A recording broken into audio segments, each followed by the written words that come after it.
আসসালামু আলাইকুম। আজকে আপনাদের শোনাব এক ভয়ঙ্কর ভৌতিক গল্প, অতিথি।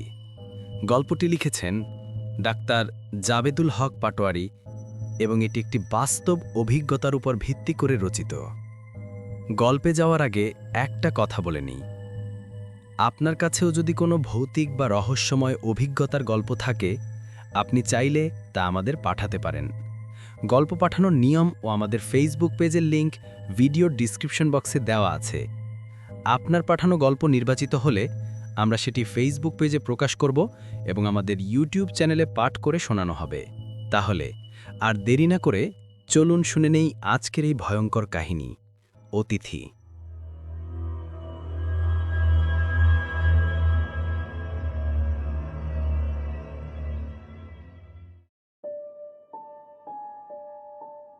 দু সাল। বাবা মা বেলজিয়ামে বড় বোনের কাছে চলে গেলেন। আমাকে নিয়েও যেতে চেয়েছিলেন, কিন্তু আমি দেশ ছেড়ে কোথাও যাবার মানুষ নয়। ঢাকার ধুলোময়লা কোলাহল আমার পছন্দ নয়। সব সময় মনে হতো গ্রামেই চলে যাব, সেখানে জীবন সাজাব।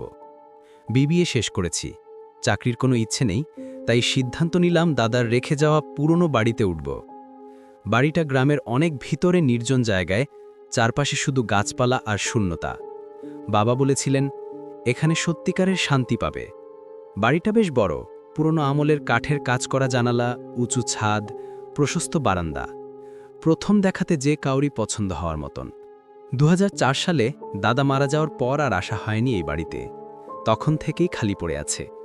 আশেপাশের কিছু লোক দিয়ে বাড়িটি পরিষ্কার করে উঠে পড়লাম।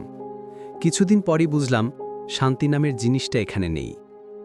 প্রথম কয়েকটা রাত ভালোই কেটেছিল, কিন্তু এক রাতে, আনুমানিক রাত 3টার সময় হঠাৎ ঘুম ভেঙে গেল। হালকা চাপা গলার আওয়াজ আর থালা বাসনের শব্দ আসছে রান্নাঘর থেকে। আমার প্রথম ধারণা হলো হয়তো ঘুমের ঘরে উল্টাপাল্টা কিছু শুনছি, কিন্তু না, আমার কান পুরো সজাগ। আমি জেগে আছি। ভাবছিলাম পুরো বাড়িতে তো আমি একা, তাহলে রান্নাঘরে কে? আমি ধীরে ধীরে উঠে দরজার কাছে এলাম। বাইরে ঝাপসা আলো পড়ছিল। রান্নাঘরের দিক থেকে থালা বাসন নড়াচড়া শব্দ আসছে। কেউ যেন আলতো হাতে কিছু তুলছে, নামাচ্ছে। কিছুক্ষণ দাঁড়িয়ে শুনলাম, তারপর ভাবলাম হয়তো দেরি না করে গিয়ে দেখে আসা ভালো। কিন্তু দরজার কাছে আসতেই শব্দটা বন্ধ হয়ে গেল। রান্নাঘরে উকি দিলাম, কেউ নেই। সবকিছু আগের মতোই গুছিয়ে রাখা। থালা বাসন যেখানে ছিল সেখানেই আছে। আমি কিছুক্ষণ দাঁড়িয়ে রইলাম। একটা ঠান্ডা অনুভূতি গায়ে ছুঁয়ে গেল। রান্নাঘরের জানালার পাশের পর্দা হালকা দুলছে, অথচ বাতাসের কোনো হালকা ঝাপটাও নেই। মনে হলো কেউ ঠিক কিছুক্ষণ আগেই এখান থেকে সরে গেছে। আমি ধীরে ধীরে ঘরের দিকে এগোতে লাগলাম, কিন্তু মনে হচ্ছিল কেউ যেন ঠিক আমার পেছন পেছন আসছে। তার নিঃশ্বাসের শব্দ আসছে আমার কানে। পেছনে ফেরার সাহস হলো না। ঘরে যে আয়াতুল কুরসি পড়ে শুয়ে পড়লাম।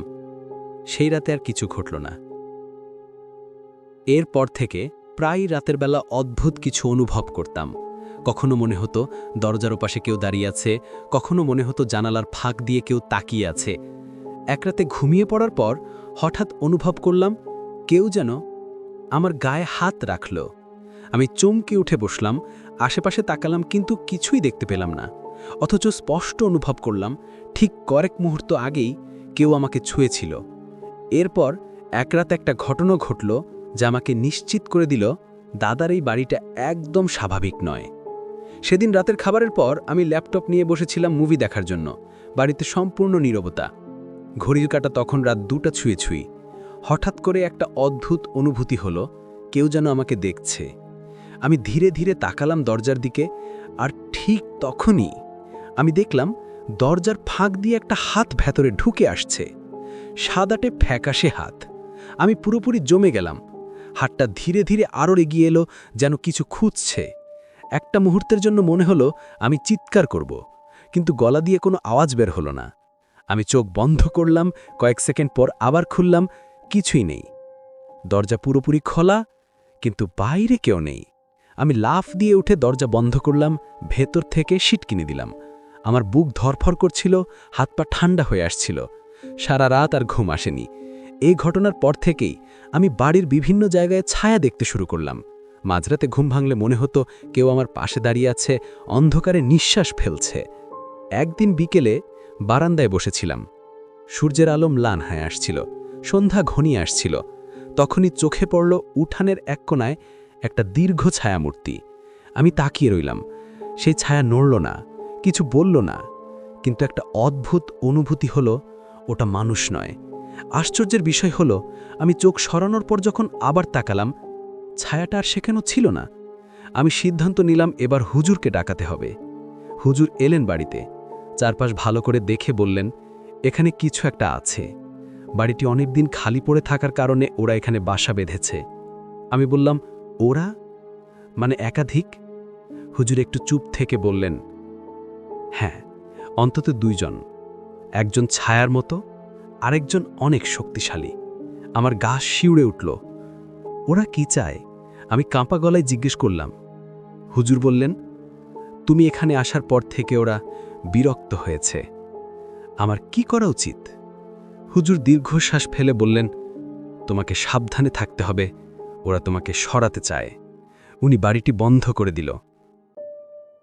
হুজুর চলে যাওয়ার পর কয়েকদিন সবকিছু স্বাভাবিক ছিল, কিন্তু এক রাতে যা ঘটল তা আমাকে এক প্রকার বাধ্য করল এখান থেকে চলে যেতে। রাত আনুমানিক ৩টা বাজে। হঠাৎ ঘুম ভেঙে গেল। পুরো বাড়ি নিস্তব্ধ, একদম অস্বাভাবিক নিস্তব্ধতা। ঠিক তখনই অনুভব করলাম আমার বিছানার ঠিক পাশে কেউ দাঁড়িয়ে আছে। আমি ধীরে ধীরে চোখ খুললাম এবং আমি দেখলাম একটা বিকৃত আকৃতির ছায়ামানব আমার দিকে ঝুঁকে আছে। তার মুখ নেই, ফাঁকা গহ্বরের মতো কিছু একটা।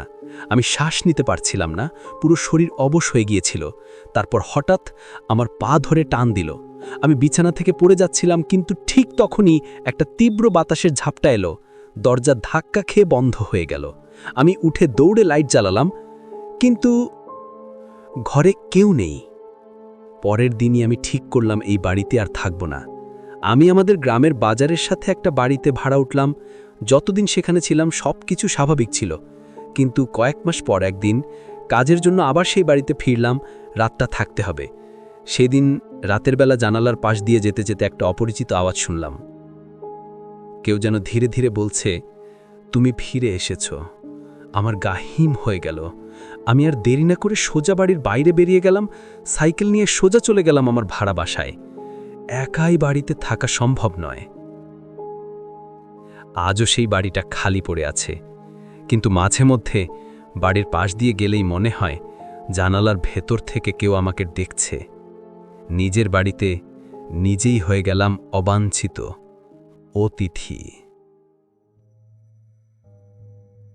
এই ছিল আজকের গল্প। গল্প ভালো লেগে থাকলে একটা লাইক দিও, কমেন্টে লিখে জানাও গল্পটা তোমার কেমন লাগলো। আর এখনও যদি ভূতের ডায়েরি সাবস্ক্রাইব না করে থাকো, তাহলে সাবস্ক্রাইব করে রেখো ভূতের ডায়েরি। কারণ ভয় ঠিক তখনই আসে যখন তুমি ভাবো সব ঠিক আছে। আবার আসবো এক নতুন ভয়ঙ্কর আর রহস্যময় গল্প নিয়ে। ততদিন ভালো থেকো, সুস্থ থেকো। আসসালামু আলাইকুম।